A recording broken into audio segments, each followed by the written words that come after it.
pushing the ball too hard from the start so that you can continue the movement and feel the high and low points. So you're going to start reaching high and stepping.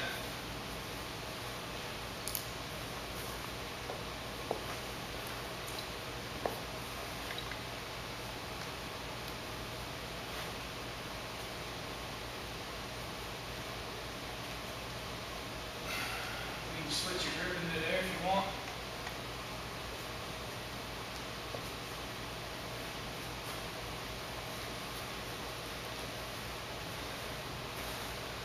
Give it a shot.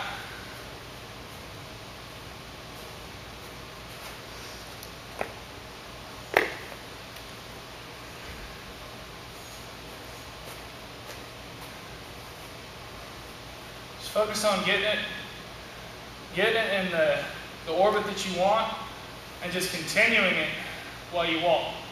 It's already too fast. Smoother. Reach high, because it's going to get faster naturally. Up more. Reach high. It's not bad. Reach high. Really focus on getting your head back more. Let your arms work. Alright, now start going backwards. Okay. Without trying not to let the ball drop. Just keep moving. Okay. So reach over to the right more. Reach over to the right. There you go. You got to start with that hammer out long. Just easy baby steps back. Working on that upper body rotation. Keeping the knees soft and the hips active.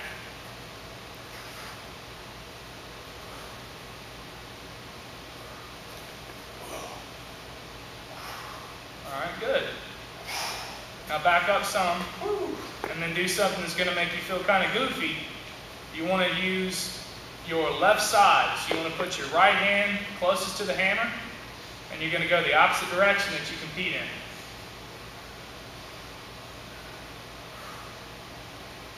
And you'll be surprised, sometimes you'll actually feel better positions when you're going the opposite direction. Long, smooth.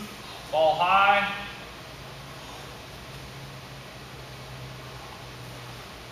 Ball high. Get it out. Get it flat.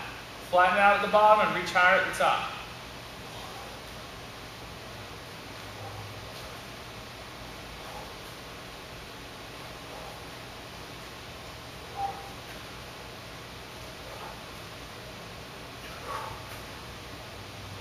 Good. Now go backwards.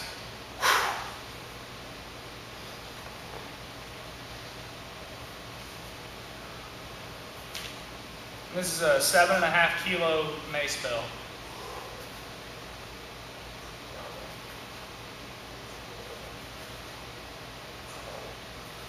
Let your head come forward, don't just hold it back. There you go. So you have the hammer flattened out for him a little bit in the front at 0. Good. This next one is really good for making you set your hip against the hammer. It's a lateral walking arm. It'll make you feel goofy pretty quick if you want.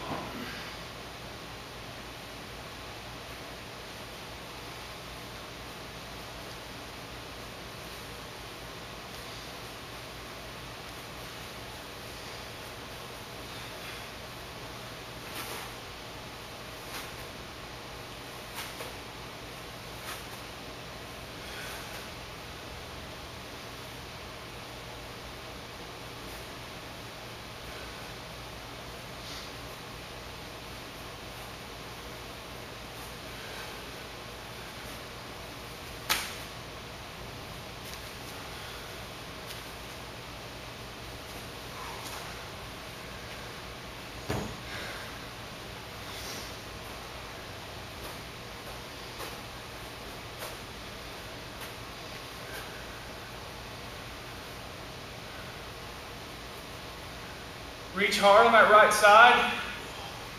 Allow your left hip pocket to set up against the hammer ball.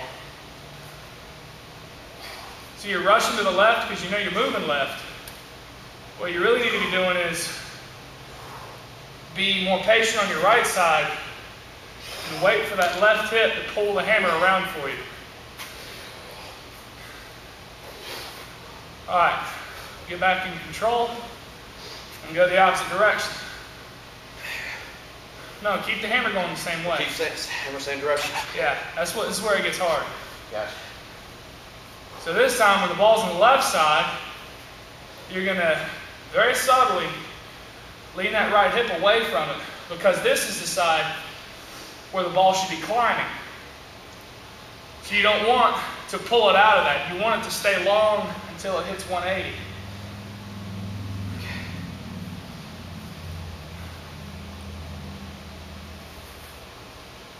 Reach high. Pull that right hip away. It's very subtle. It's only like maybe it should only feel like maybe a 2 to 3 inch movement with that right hip. Very, very subtle movement in the hammer makes a big difference. Get it up. You got to work on getting your head more neutral, because you tend to get stiff with your head and you don't allow, you know, the necessary movement.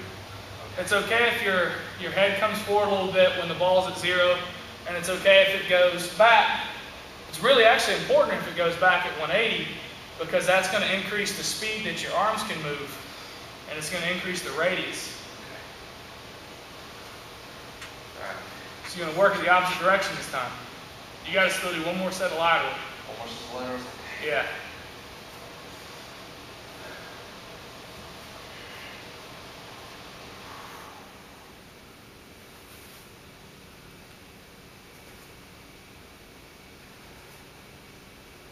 That doesn't look bad, does it, Thor? It's a lot better going backwards than it did forward. Well, I think what it is it's just like you're more focused on what you're doing. When you do it, and you kind of ignore your bad habits. Like Yuri Sadiq, he used to throw left-handed. If he said if he could throw somewhere around 70 meters left-handed in practice, he knew he was going to compete well that next weekend and go somewhere over 80 meters with not a whole lot of effort. So I figured the same rules kind of apply to this.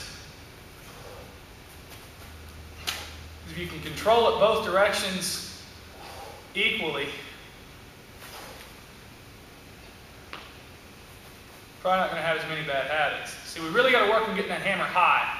So you're letting the ball drop on the backside, and it should be staying high. So it's dropping? Yeah, like your angle should be here. Right. So if your low point's here, the high point of the throw should be roughly the same. But your high, or your low point's here, and your high point's like this. It's flat. Yeah, it's just dropping behind your head. And to fix that, you just bring your head back and let your knees come down naturally. So you're just kind of sitting with your hips tucked under you. Think about the worst possible position you can get in for a big squat. What is it? Right. That's where you got to be for the hammer when it's above your head at 180. All right, well, he's got to leave in 10 minutes, so I'm going to get him to do some throws outside. Sorry.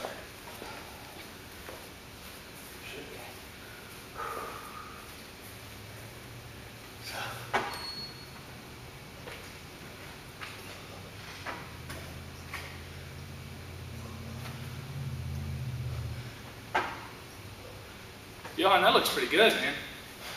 You felt it kind of beats you into submission, like it forces you to move right. Yeah.